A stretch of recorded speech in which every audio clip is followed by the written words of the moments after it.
बिस्मिल्लाहिर्रहमानिर्रहीम। अस्सलाम वालेकुम नाज़रीन, आप यूट्यूब चैनल देख रहे हैं। मैं इमरान ख़ान हूँ। सबसे पहले एक बड़ी अफसोसनाक ख़बर है। मैं रात गए ये वीलॉग रिकॉर्ड कर रहा हूँ और अभी तक जो इत्तलात आई हैं वो नामुकम्मल हैं। ईरानी सदर रईसी, वो अभी इब्राहिम रईसी, वो अभी तक लापता हैं जिस वक्त मैं ये वीडियो रिकॉर्ड कर रहा हूँ। और वजह ये बनी कि वो अज़रबैजान से वापस ईरान की जानिब जा रहे थे और उनके साथ दीगर हेलीकॉप्टर भी परवाज़ कर रहे थे। हेलीकॉप्टर के ज़रिए वो ये ट्रैवल कर रहे थे। 3 हेलीकॉप्टर बताए जा रहे हैं। उनमें से एक हेलीकॉप्टर जिसमें ईरानी सदर और कुछ और अहम लोग मौजूद थे, जिसमें ईरान के वज़ीर ख़ारजा भी थे। तो वो जो हेलीकॉप्टर है वो मिसिंग हो गया और उसने कोई हार्ड लैंडिंग की है। उसको हार्ड लैंडिंग भी कहते हैं, रफ़ लैंडिंग भी कहते हैं, इमरजेंसी लैंडिंग भी कहते हैं। मौसम की वजह से, विजिबिलिटी के प्रॉब्लम की वजह से उसको ऐसी लैंडिंग करनी पड़ी। कुछ इत्तलात ये आ रही हैं। पहले तो हेलीकॉप्टर का पता नहीं चल रहा था, कोई राब्ता नहीं हो पा रहा था, तो काफ़ी पैनिक था पूरे ईरान के अंदर और दुनिया भर में। और उसके बाद जो है वो कम से कम ये डिटेक्ट हो गया कि हेलीकॉप्टर कहाँ मौजूद है।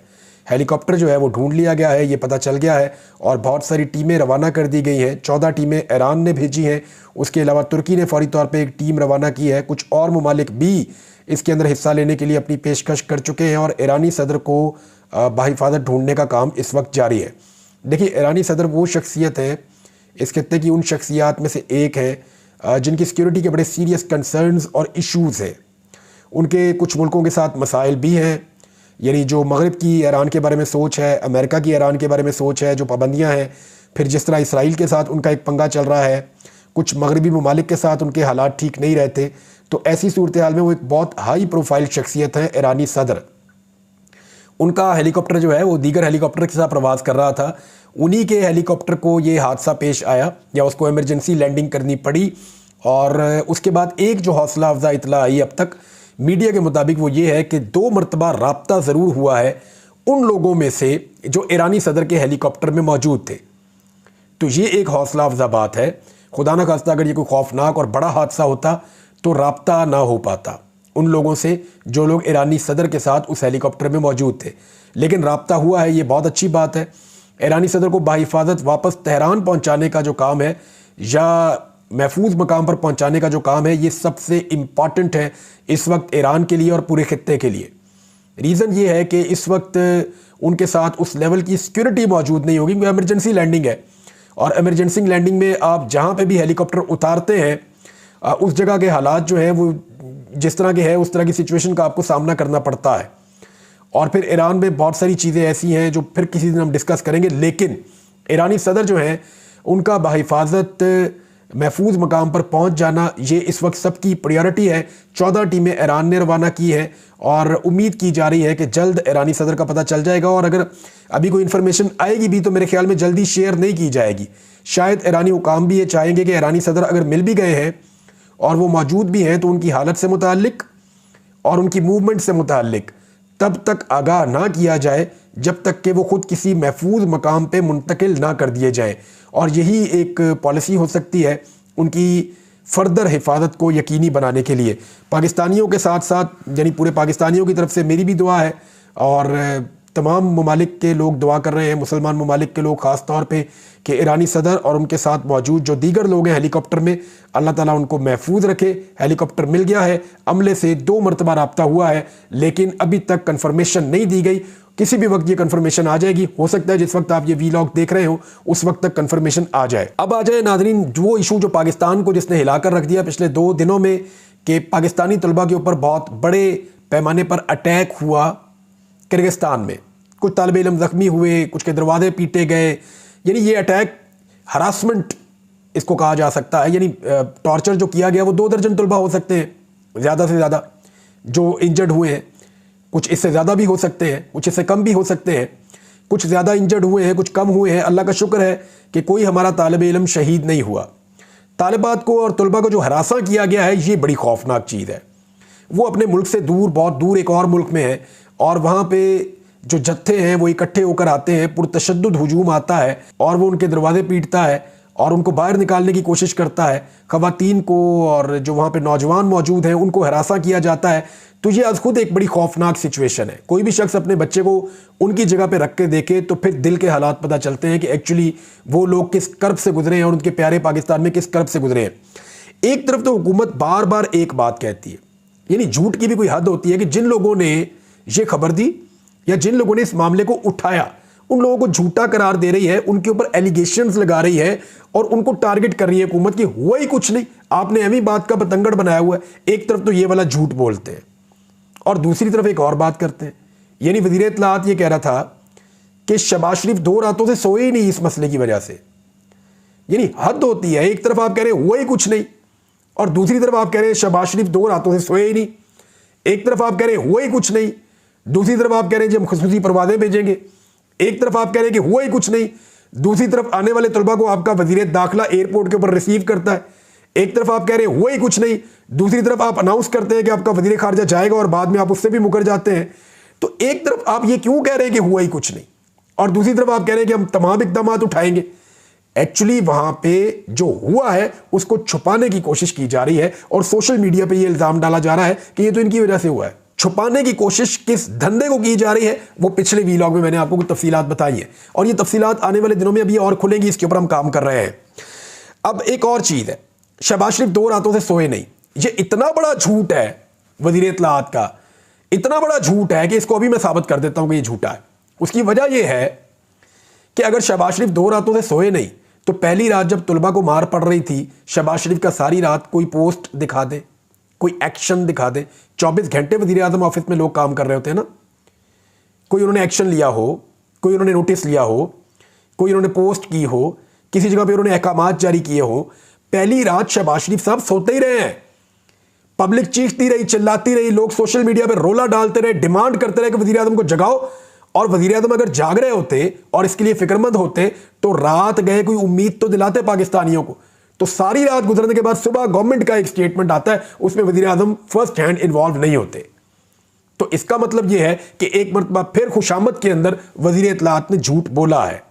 यह इत्तलाआत की वैसे नौकरी बड़ी मुश्किल होती है, यहां पे खुशामद ही करनी पड़ती है, झूठ ही बोलना पड़ता है ज़्यादातर। 2 जो है वो चीज़ें की गई हैं वहाँ गवर्नमेंट की जानिब से। उन्होंने कहा जी ऑनलाइन क्लासेस हो जाएंगी, बच्चे बेशक वापस चले जाएं, हालात ख़राब है तो वो ये कह रहे हैं ना कि बच्चे वापस चले जाएं। उसके बाद जो मकामी कम्युनिटी है वो गुडविल जेस्टर के तौर पे अब चीज़ें, मिठाइयाँ, बिस्किट, खाना पीना लेकर आ रहे हैं तलबा के लिए कि आप यहाँ पे रहें, ईजी हो जाएं, आपको कोई प्रॉब्लम नहीं होगी। अब इस तरह के जेस्टर देने की भी कोशिश की जा रही है क्योंकि किर्गिस्तान को भी आइडिया हो गया है कि ये तलबा अगर यहाँ से जाएंगे तो इकॉनमी के अंदर से एक बड़ा शेयर निकलेगा। ये बहुत पैसा इकट्ठा होता है इन तलबा की वजह से, 70,000 के करीब तालिब इल्म है। तो वो पैसा, अब वो ऐसा तो नहीं चाहेंगे कि वो पैसा उनके हाथ से निकल जाए, तो अब वो अच्छा जेस्टर दे रहे हैं जो एक अच्छी बात है। ऑनलाइन क्लासेस और इम्तिहानात भी ऑनलाइन होंगे, ये वहाँ की गवर्नमेंट ने अनाउंस कर दिया है। अली अमीन गंडापुर ने वफाकी हुकूमत से ज़्यादा दिलेरी दिखाई है क्योंकि जो बच्चे अभी पहुँचे हैं ना वो कह रहे हैं कि हम टिकट लेके आए हैं, हमारे साथ अगर थोड़ा बहुत कॉपरेशन किया है तो हमारी उस यूनिवर्सिटी ने या उस तालीमी इदारे ने किया है जिसमें हम तालीम हासिल कर रहे थे, उन्होंने थोड़ा बहुत टिकट में हमारे साथ कंट्रीब्यूट किया है या कोऑपरेट किया है, या जो बच्चा नहीं खरीद सकता उसको कोऑपरेशन दी है। लेकिन गवर्नमेंट ऑफ पाकिस्तान ने वो ये कह रहे हैं अभी तक हमें कोई फ्री फ्लाइट नहीं दी। लेकिन अली अमीन गंडापुर ने अनाउंस किया बाकायदा वीडियो बना के, उन्होंने कहा जी बड़ी तशवीश है और अब हम शुरू करने लगे हैं फ़िज़ाई ऑपरेशन जो फ्री ऑफ कॉस्ट होगा। एक जहाज़ उनका जो है वो आ जाएगा, एक कल आएगा और इस तरह वो कह रहे हैं हम परवाज़ें लेकर आएंगे आज़रबाईजान से लेकर पाकिस्तान की तरफ, और ना सिर्फ खैबर पख्तूनख्वा के बच्चों को बल्कि पूरे पाकिस्तान के बच्चों को पहले आइए पहले पाइए। जो बच्चा अप्लाई करेगा उसको सबसे पहले हम जहाज़ में भर के पाकिस्तान पहुंचाएंगे ताकि उसके माँ बाप की आंखों को ठंडक मिले। तो ये अली अमीन गंडापुर का एक बड़ा एहसन इकदाम है। नाज़रीन, पाकिस्तान में धांधली जो है उसका रोना रोते रोते इंडिया तक पहुंच गया है। केजरीवाल जो है उन्होंने एक स्टेटमेंट दिया जिसने दिल्ली का नक्शा बदल दिया। इस आदमी ने बड़ा ज़बरदस्त लीडर है, बड़ा एमर्जिंग किस्म का लीडर है और इसने इंडिया में जो किया सारा इंडिया इसकी तारीफ़ करता है, इवन पाकिस्तान में लोग इसकी बहुत तारीफ़ करते हैं। इसको भी गिरफ्तार किया गया था कुछ अर्सा पहले। उसने पाकिस्तान की मिसाल दी है और वो भी जानता है, पड़ोसी भी जानते हैं कि पाकिस्तान में हुआ गया। उसने कहा इमरान खान को पहले पकड़ा गया, गिरफ्तार किया गया, इंतखाबी निशान भी छीन लिया गया, मुकदमे बनाए गए, फिर भी वो इलेक्शन जीत गए। यानी वो भी गवाही दे रहा है कि पाकिस्तान में इलेक्शन कौन जीता है। अब ये जो एक रिपोर्ट आई थी ना पतन की, इसने तो सारा का सारा इलेक्शन का पोल खोल कर रख दिया है। इस्लामाबाद के 3 हलकों में इन्होंने जैसा ऑडिट किया है और यही 3 हलके आज इस्लामाबाद हाई कोर्ट में खुलने जा रहे हैं। वहां पे जो ट्रिब्यूनल जज हैं उनका नाम है तारिक महमूद जहांगीरी।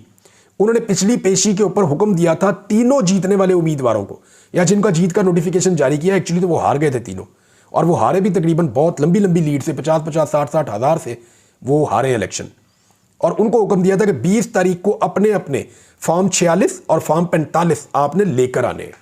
अब जब फॉर्म 45 वो जमा करवाएंगे ना, तो उसके बाद जब चेक किया जाएगा कि ये वाला फॉर्म 45 कैसा है और ये वाला फॉर्म 45 कैसा है, क्योंकि दूसरी जानिब से फॉर्म 45 जमा करवाएं, 2 हल्कों में तो इलेक्शन लड़ा मुस्तफ़ा नवाज खोखर ने, वो भी जमा करवाएंगे, जमात इस्लामी वो भी जमा करवाएगी, पीपल्स पार्टी भी जमा करवाएगी। पीपल्स पार्टी तो वैसे PMLN के साथ खड़ी होगी, लेकिन PTI वाले भी जमा करवाएंगे। तो सारे उम्मीदवार अपने अपने कौमी असम्बली के फॉर्म 45 जब जमा करवाएंगे और उनको जब कंपेयर किया जाएगा PMLN के उम्मीदवारों के पास जो फॉर्म 45 है उनके साथ, तो दूध का दूध पानी का पानी हो जाएगा। ये सीटें टिकनी नहीं है PMLN के पास। मियां साहब बहुत ज्यादा मुश्किल में आने वाले हैं। नवाज शरीफ के लिए ज्यादा बेहतर यह है कि इससे पहले कि उनकी हुकूमत मेजॉरिटी खोने के बाद गिर जाए और उनको मुंह की खानी पड़े, फिर नया इलेक्शन में जाना पड़े, वो अपनी हुकूमत को खुद गिरा दे। अक्लमंदी इसी में, और दोबारा पाकिस्तान को इलेक्शन में ले जाएं, शायद उनकी मुस्तकबिल में सियासत बच जाए। लेकिन अगर वो बाज ना आए और इसी तरह वो एक मोरे के तौर पे काम करते रहे, तो मियां नवाज शरीफ साहब याद रखें कि सियासत उनकी नहीं, उनकी आने वाली नस्लों की भी खत्म हो जाएगी। 4 चैलेंज मियां नवाज शरीफ साहब को मिल गए जब से उन्होंने एक स्टेटमेंट दिया है। इतना बुरा वक्त चल रहा है नवाज शरीफ का। डील करने के बाद ना, बंदा जब से डीलर बनता है ना, तो डीलर बनने के बाद बंदे के बुरे ही हालात चल रहे होते हैं। पाकिस्तान में मैंने एक चीज नोट की है, तकरीबन 50-60 साल पाकिस्तान में ऐसे गुजरे कि जो भी डीलर बनता था उसकी मौजें होती थी, उससे कोई पूछता ही नहीं था कोई बात।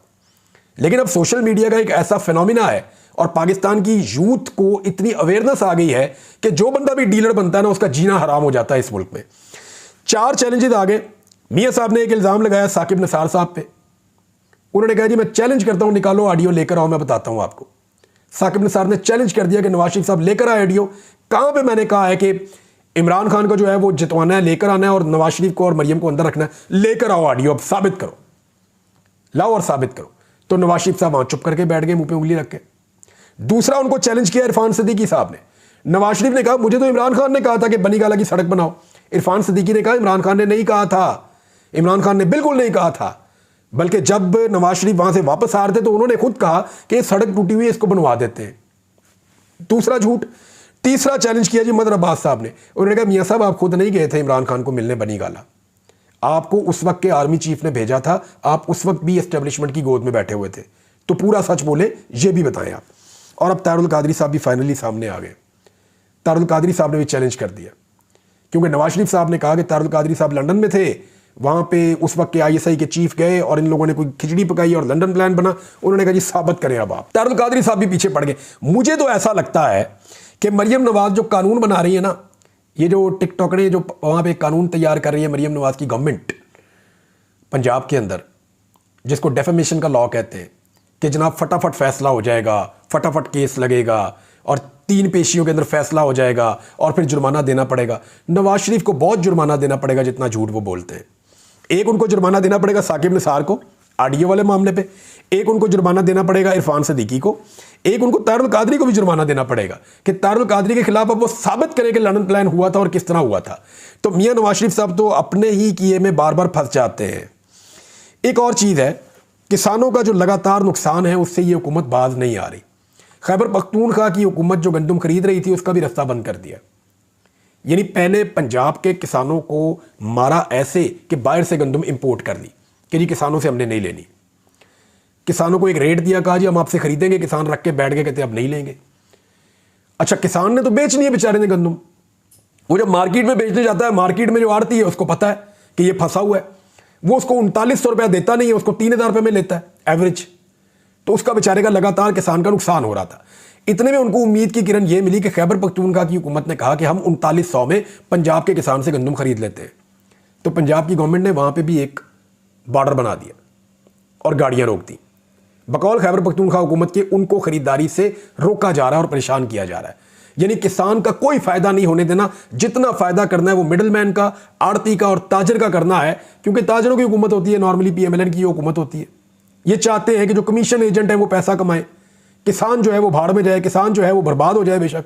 और उसी पॉलिसी के ऊपर इनके बड़े चलते थे, उसी पॉलिसी के ऊपर मरियम नवाज की गवर्नमेंट चल रही है। नाज़रीन, पहले इमरान खान की तस्वीरें आई थी तो बड़ी थरथली मच गई थी, पाकिस्तान के अंदर बड़ा रोला पड़ गया था, इंक्वायरियां शुरू हो गई थी। अब एक क्लिप भी जो है वो मार्केट में गर्दिश कर रहा है, छोटा सा, बिल्कुल चंद सेकंड का, और वो भी वायरल हो रहा है। पता नहीं किसी ने उसको बना लिया है या वो उस वक्त जेनवन बना था, लेकिन जो भी है एक मज़ेदार डेवलपमेंट है और उसके बाद सारा निज़ाम जो है वो सर पकड़ के बैठा हुआ है।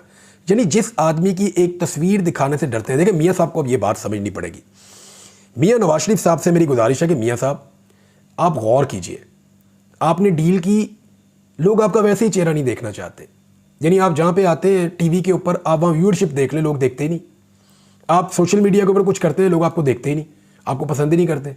और दूसरी तरफ आपका एक मुखालिफ आदमी है, सियासत में भी आपसे बहुत जूनियर है, बहुत बाद में सियासत में आया है, लेकिन आप देखें ना कि उसकी एक तस्वीर आती है और कैसे पूरे पाकिस्तान के अंदर, पूरी दुनिया के अंदर जो है वो वायरल हो जाती है, कैसे लोग उसके लिए दीवाने हो जाते हैं। ये फ़र्क होता है मियाँ साहब एक लीडर में और एक डीलर में। जी नाज़रीन, अब तक के लिए इतना ही। अपना ख्याल रखिएगा, अपने इस चैनल का भी। अल्लाह हाफ़िज़।